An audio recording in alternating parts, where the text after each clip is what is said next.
Afternoon, everyone. So we are the second presenter. So we will start now. So our topic for this afternoon. Okay. Let us introduce first who are the reporters. So I am Jormac M. Zapanta, and we have Pinilin Balili, and then we have Christy J. Rosario, and also last but not least, Angeli Galino. So today, the second group that that we will be discussing on is about etiquette when using ICT.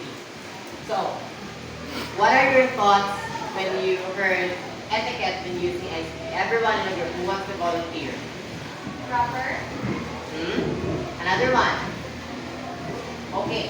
Then if none, then I'll proceed to our discussion. So, what is etiquette? So, before we jump into ICT, we will first hand to know what is etiquette. So, etiquette is a customary code of conduct and the use of polite behavior in society. From the word polite behavior, you are being polite to each one another. You're being kind, you're being respectful, and you have boundaries. It's about how you treat other people with your personality, either with your attitudes. If you're doing it good, you have a good etiquette. Now, how about when we use the etiquette in ICT or in technology? So, let me explain first. The digital etiquette is enhancing global citizenship of social studies features a new normal society of Charin Mangadar is the author. The name is the author. They include Bowden's digital etiquette. So I'll explain later the Bowden's digital etiquette later, but we will be going back to the new normal. Did you know that when the pandemic starts, we usually do our classes, we usually conduct our classes in online class, isn't it? Yes. So we were using the technology as our guide or as our tool to learn something. So by the proper etiquette when using digital, especially of teachers, are the number one influencer, are the one who will guide us on what to do and how to do it properly.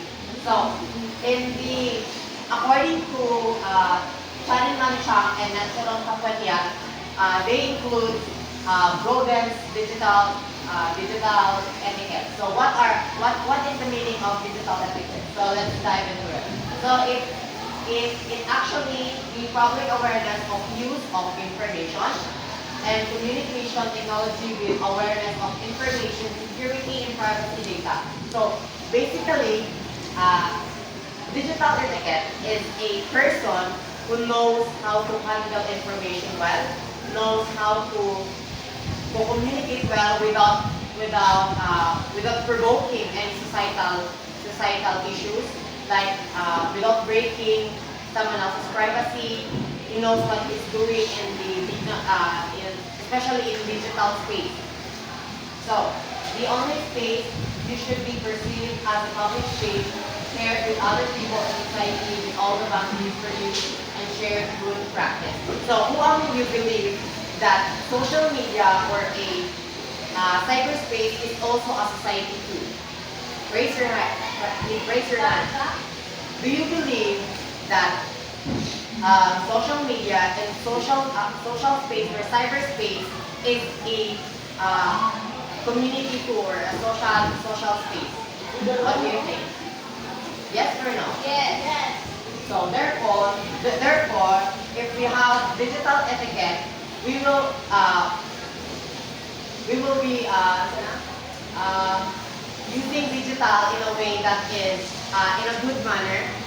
And also, we will not be leading into a more furious arguments because we know how to deal with it. Now, if we jump right into Virginia Shina, according to her, there's a term netiquette.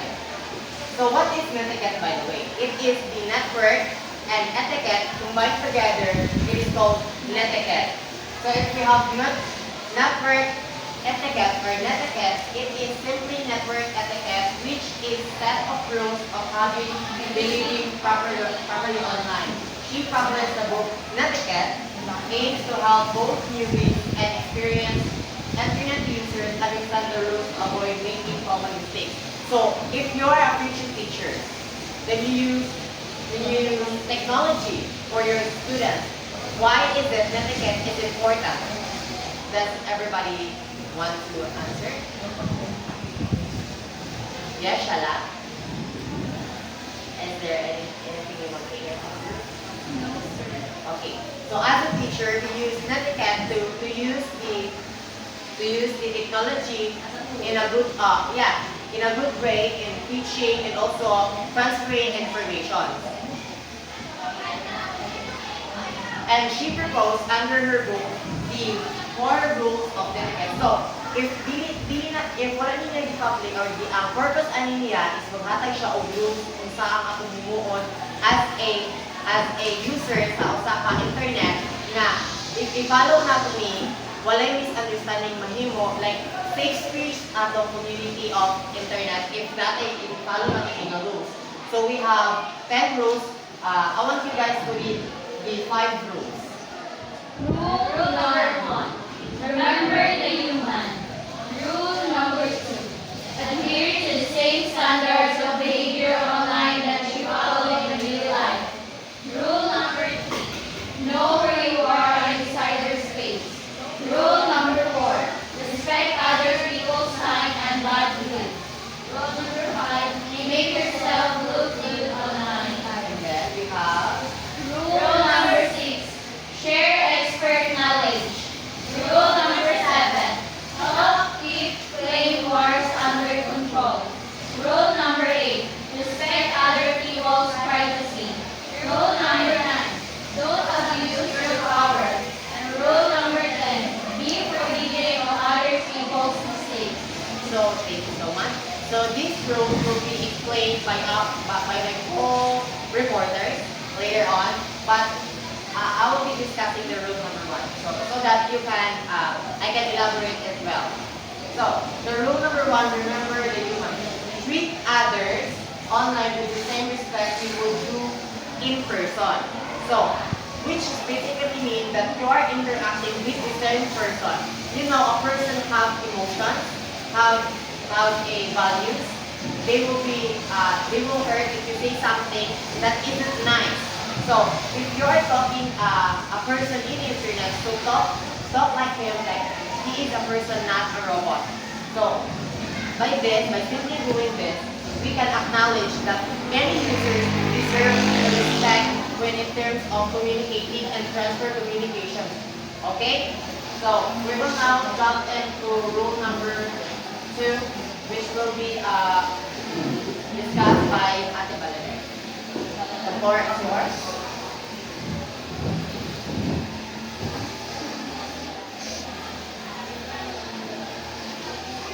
Rule number 3.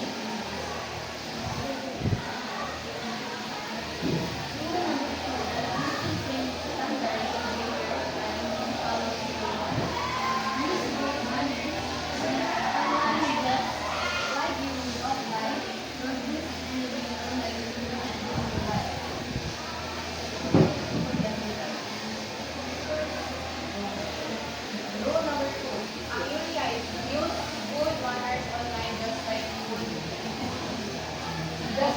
would offline. Don't do anything online that you will do in real life. Gusto ini kapitang sa Bisaya pa rin siya ka kanang gamit ka o kanang good manners sa online. Uban mga good sa kaya sa Facebook karon na uban magamit na ka ng post na o mga bad words, mga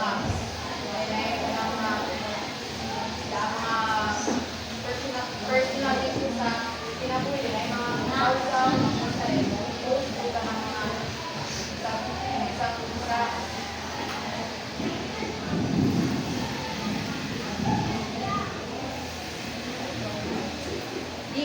same standards online, and often it's a matter of being thoughtful and considerate.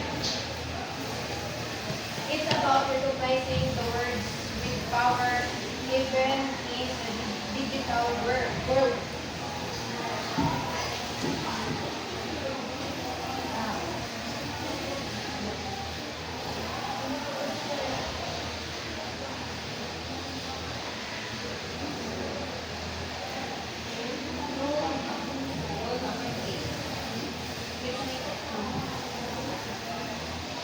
Kumusta yung bala ng Rule number no word anywhere in cyberspace. Oh. Ha? Kasi nasa, lakas na ako nasa online world. Online na, sa online world natin. No word Rule number 3, know where you are in cyberspace. dapat tulong kasi yung mga followers. Sige, yan ang different places at different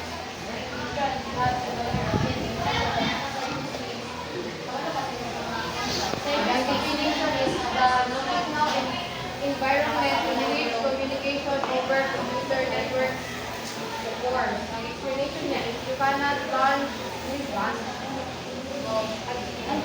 against a network that communicates a cyberspace that has no physical basis.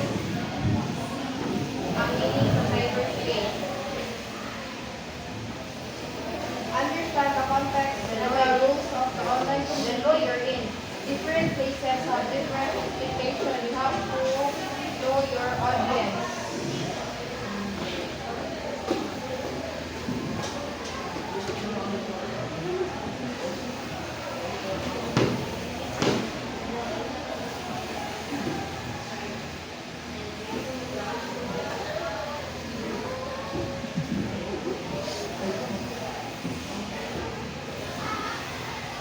Think of knowing you're in a cyberspace as a continuous process of awareness, reflection, and learning. It's about being informed, responsible, and proactive in your online journey. Ito siya yung kwento sa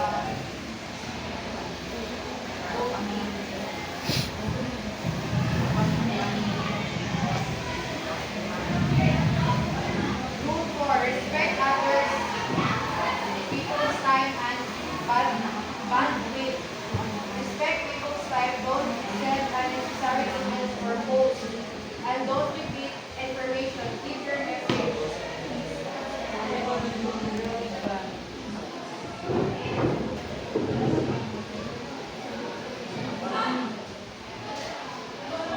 Why it is important to respect other people's time? Bakit? Ano ba, ang important na is, ano, kailangan sa respeto sa, why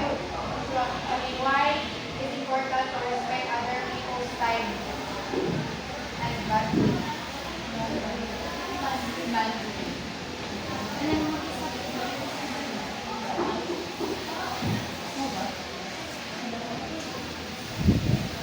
The range of frequency with a given band, in particular that used for transmitting a signal. The energy or mental capacity required to deal with information and bandwidth. Ang example niya, since kinetic energy is increased with increasing frequency, the bandwidth of the low frequency is Ang best example na ng rule number 4 is that if inyong instructor tulog na binalimot ka tan, if ang inyong mga pamilyang OFW, mga kabalo mo, magabili dito, ayun, kabalo mo respeto sa ilang Pero time. sa oras sa mga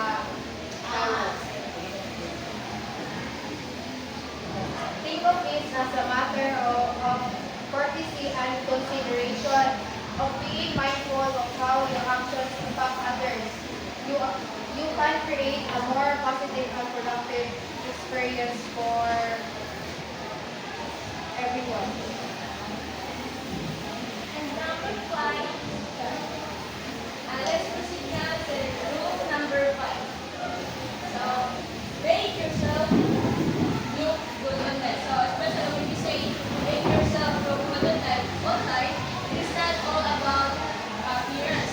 It's all about the way how you communicate through online and how you talk online and how you use confidence or words online. So, use good grammar and spelling, be clear and concise, and avoid using offensive language. So, when we say use good grammar, so it is the way in which we can effectively communicate with others. We can others can understand you learning when you say good grammar. So, dili mo magamit sa understanding. Like And when you do spelling, proper especially, punctuation marks. yes, and especially sa spelling. So, and be clear, so to the point you come, to the point that you will deliver, and concise. So, when you say concise, it's all about briefly got sa pagkabol mo, mas sa pagkabol na word or sentence. And avoid using offensive language. So, it is important to communicate in through online because it can lead to learn arguments. Gets? Yes. Rule number 6. Share expert knowledge. So, when you are a person with have lots of expert, have a lots of knowledge, so you are free to share your knowledge to everyone. So that hindi na ikaw ang malo hasta po sila. Help others. Wanna help others by sharing what you know. If you're an expert, so be willing to answer questions and offer advice. So if you have a lot of knowledge and you know that kind of word or sentence or you can elaborate that or explain that, so mga-answer ka sila, mga advice and mga-recommend recommendation. And number 7, rule number 7, help keep playing words under control. So example for this comes from arguments online. So if you're responsible for that misunderstanding or argument, so dala na ka mo sulpot or mahagupan ka. Palitan, if you're the one is apintaan ang mga misunderstanding or arguments. So, kung apintaan na or ikaw ang masadaan or something, or ikaw ang madala sa arguments, or wala sila kasagusuman, misunderstanding, ayaw na sila o pansinan. Ayaw silang pansinan, pero dili na mo Dako ang away. Yes, or pwede sa nimo i-point out kung nasa ilang mali para maugya. Bago yung okay ang way, okay ang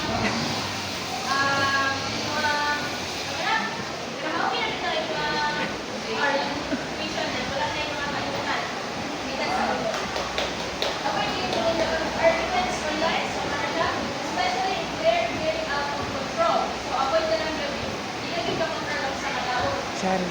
Someone's being rude, like they pointed out or just ignore them. What I've said, ignore na lang. So, ano So now let's proceed to the rule number 8. Everybody please read. Rule number 8. Respect other people's privacy. Don't read other people's emails or private messages. Read their online information with respect. So this rule highlights the respect on other people's privacy. So what would you feel if someone reads your private messages? Why? It's like private. It's like private. So it is very important to respect each other's private messages because we have to respect we have to respect each other's boundaries. So let's say let's always remember the mobile phone. Do not do to others what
Be forgiving of other people's mistakes.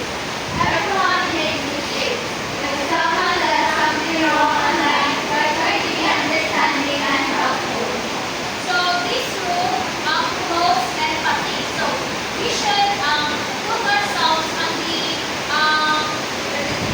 situations that happen to others. Like, for example, na-issue ni viral sa software. Diba, tungkol kay i-share na to, i-forward, i-connect man siya. Oo, i-disseminate. So dapat, ang mo dapat nakuha na, kay hindi na ito dapat i-disseminate na ng mga issues. Kaya, one year, yun ay gusto na lang na post. O, sa mga video, na na. So, diba, dahil kayo sa piling, so dapat, kaya hindi naman ka perfect, so dapat, we should empathize ourselves to others, mga not good,